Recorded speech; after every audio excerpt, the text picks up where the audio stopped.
In Africa, hundreds of millions of people have not had a COVID vaccine. But there is a small group armed with coolers and white pickup trucks who are trying to do something about it. And their mission will take them miles from home. What are the roads going to be like? For today, the roads are terrible. We might need a bit of 4x4 driving. Okay. This is a vaccine convoy run by health organization Right to Care, who send teams down battered tracks in the Eastern Cape in South Africa. The idea is simple. On a continent where only 17% have been vaccinated, it's time to bring the clinic to the people. Our arrival in Lundini was celebrated in song. This is the first time villagers have been offered a jab, and everyone 12 and over was eligible.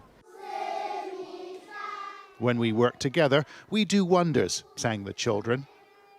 Yet the teachers seemed slightly less impressed.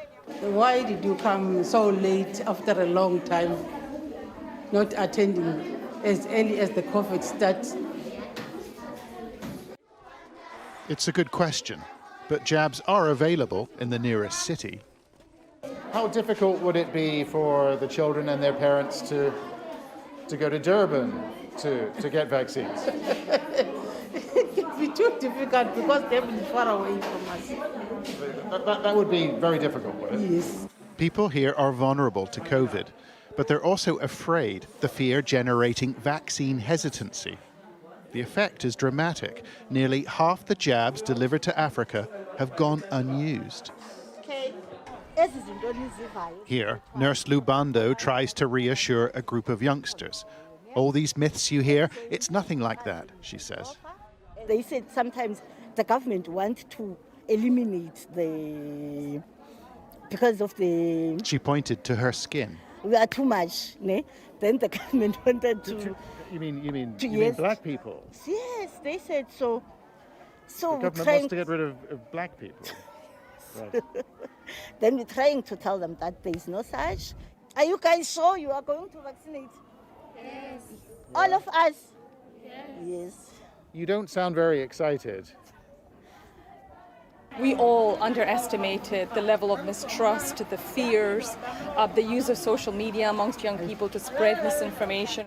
Hina Brumbutt is from the US Development Agency, which funds this program. But if you get them to people, people are likely to get vaccinated. So we're finding higher uptake in rural compared to urban settings in South Africa because these populations have continued to have unequal or in many cases no access to vaccinations. And now that we're getting them to people, you can see people lining up for vaccinations. You barely see this in urban settings in South Africa anymore.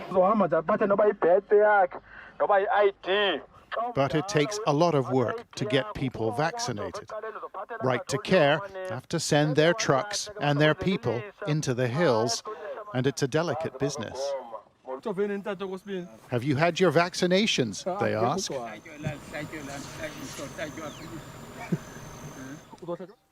Then they meet a traditional healer called a sangoma and ask if she's had a jab. But she won't speak until they lay a few coins at her feet. To their surprise, the sangoma says she's fully vaccinated. But there are some who don't want to know about it. This woman said the first dose made her sick. I said, I'm done, she cried.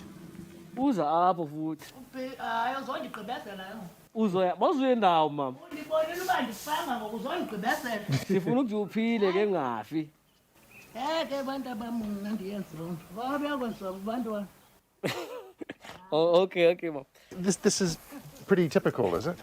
She was shouting and all that, expressing that she doesn't want to do it. Yeah. So, this type of situations, you don't know. You just have to let them slide. In South Africa, more than half the adult population are still unvaccinated as the country enters its fifth wave of infection, a wave that's sure to spread through Africa. But the continent's unprepared and millions unconvinced about the threat they face. John Sparks, Sky News in the Eastern Cape.